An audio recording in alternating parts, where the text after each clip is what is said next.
Tired of getting in front of you guys and having to talk about what we didn't do right to win a game. It's extremely frustrating.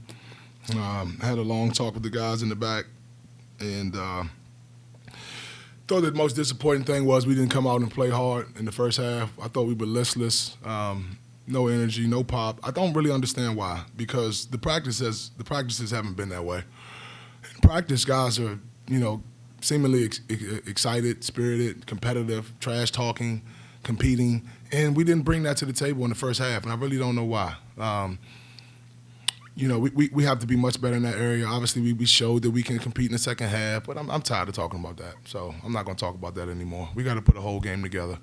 Got to find 5 guys that want to compete for 40 minutes. Mike, what went into this decision to start JJ and then also to not play Malik and Sam? JJ has played well in practice the last few days. He deserved to start. He earned it. We wanted to switch 1 through 5. He's a kid that allows us to do that because he can guard perimeter players. As far as Malik and Sam go, I want to play those guys. I haven't given up on those guys at all. I want them to have a couple good days of practice going forward, so hopefully I can get them in the game on Saturday. Our whole team, okay, and I'll just say this as a blanket statement. Our whole team throughout the year has had an issue with coachability at times, and just doing things the right way, handling coaching, and in addition to that, productivity. Those are the 2 most important things to me. I'm a novice at this, obviously. Goes without saying, I admit that. But just throughout my background as a player and a coach, respect, being coachable, listening, doing your best every day, not having answers. Maybe you have questions, but you don't have answers. You let the coaches coach. That's who you got to be. And then on top of that, you have to be productive.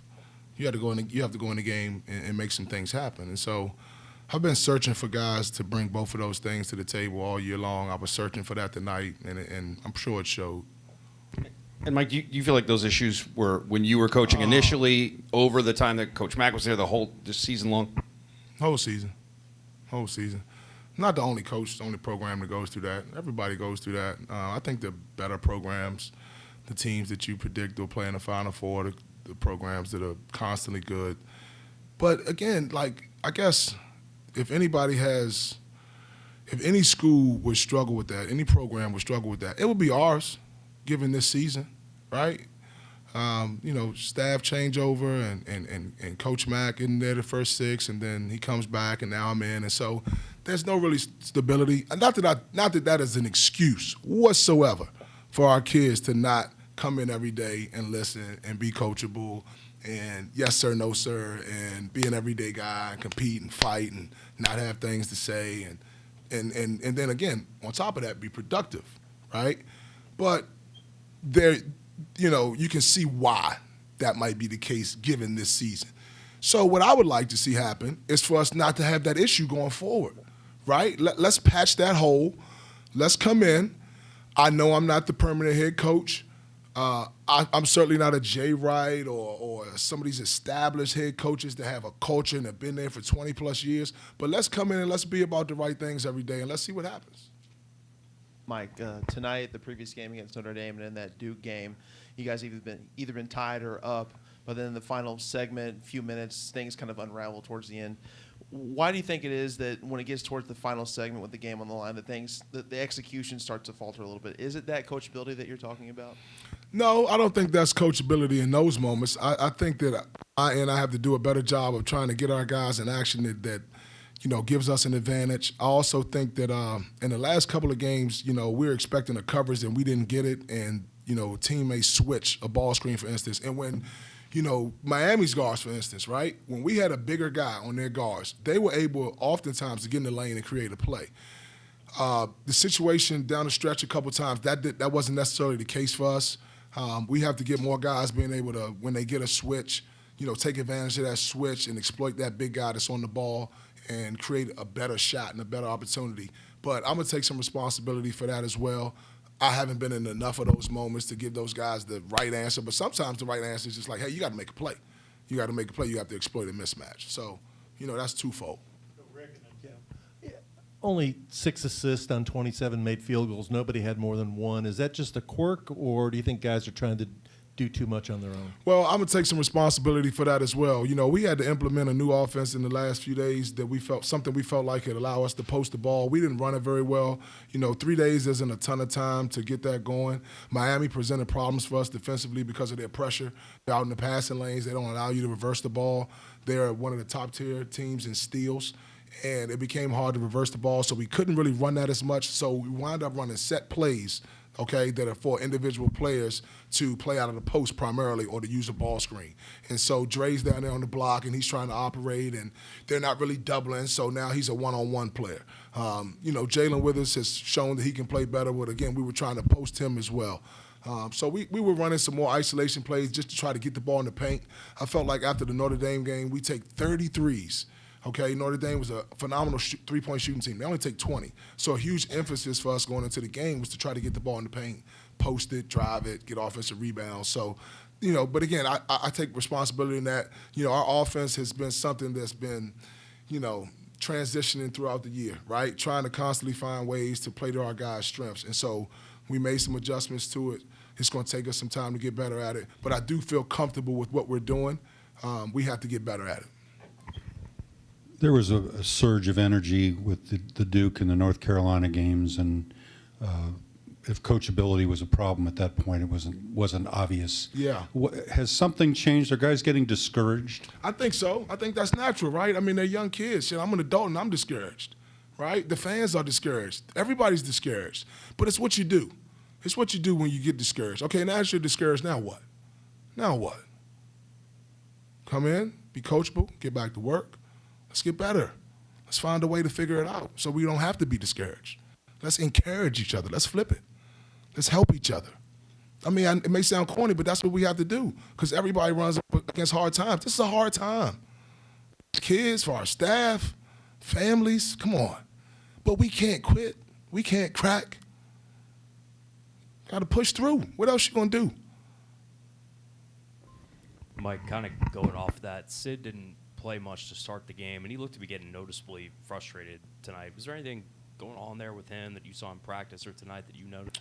No, not necessarily. You know, again, they presented a unique situation with Wardenberg not being a traditional big. If that was Carolina and Baycott, Sid would have played a lot more. It was hard to play our bigger guys against Wardenberg in the way that they play on offense. That being said, I thought Sid and Rose did some really good things while they were out there. They did some things that weren't so good, and we have to get back. We got to watch the tape and figure out where they went wrong, and we got to fix it, and we got to be better. El makes a lot of things happen on offense, but he dribbles an awful lot. Is there stagnation as a result of that? Yeah, again, I think sometimes you want El to make plays. He can't over-dribble. You know, with the leash that we're giving El, he has to be more responsible with getting in the lane, right? Blow by a guy. Keep it simple. You know, less is more, all right? Take a couple dribbles and find a way to get in there. If not, move it. Move it and let somebody else have an opportunity to see if they can get in the lane. But you're right. The ball's sticking a little too much on offense. Again, it's the product of good defense and switches, and we have to be able to attack those switches the right way. So that's not all on El. That's us as a staff as well in terms of trying to give him a better idea of how we want to go about attacking those switches and different coverages. Mike, I guess you'll have a better answer tomorrow, but do you feel like the message was received by the guys on what you're looking for as you're kind of through this home stretch right now? Yeah, we'll find out. We'll find out. You know, time will tell. Tomorrow it'll be tough to do a lot. You know, it'll be more of a mental day. Guys got to get used to our offense more. So we'll 5-on-0 our stuff and hopefully get better at it. We also have to get used to and familiarize ourselves with Clemson. So we won't be as active in practice tomorrow. That'll pick back up on Friday. And, you know, it's in those moments, right? It's easy to nod your head in agreement after the fact. But who are you in those moments when a coach addresses you for not doing something right? Who are you when things aren't going your way, when you're having a bad day? Can you snap out of it in the moment and be coachable and do what you're asked to do and not do it begrudgingly and not pout about it and not suck your teeth about it? This is Power 5 college basketball. Guys come here and become pros. You can't do that. We don't have guys that are elite enough that for a coach to even handle it, to take that. We don't. And even an elite player like high character elite players, they're coachable. They're extensions of the coaching staff. We just need more of that. Guys are capable of doing it. I'm not trying to paint the picture that these guys are, bad people, but they're young. To your point, Tim, they're discouraged, and it affects their behavior and their coachability. And it can't, even though it's a hard time. We still have to adhere to what the coaches are trying to instruct you on, and we have to be able to accept it, grow, and get better. Mike, Dre said that he didn't think there's bad energy in the locker room. And given all this stuff and given that you have had to sit guys and not play them and playing time's been affected and all that stuff, do you agree with him about the energy in the locker room? And if so, how do you keep that? Yeah, I think that at the end of the day, guys still want to win. Again, I don't think that was necessarily the case in the first half given our effort. It did not look like it. And I told those guys that. I was disappointed in the fight, the way we came out, right? We just didn't come out like swinging the way that we had talked about it. And but nonetheless, again, the reason it's frustrating is because we've done that in practice. When we go red-white and we compete, guys are like going at each other. Sometimes I feel like we go at each other harder than we do our opponent, which I really don't understand. I do not understand that. So, no, the energy's good. We have to bring it to the game floor.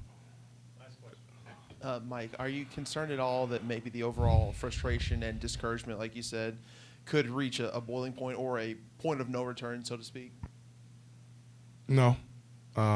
It's a fair question, but, we got to move on. We got to move on. We got to learn from the game tape, and we got to figure out who Clemson is and what they like to do and take it away. And we got to come back to work tomorrow, Friday, and come out here and have a better performance. That energy you talked about, Brett, that had to show up on the game floor from minute one. I would like to see that. Our guys have to know that has to be the case in order for us to win against Clemson. Thank you.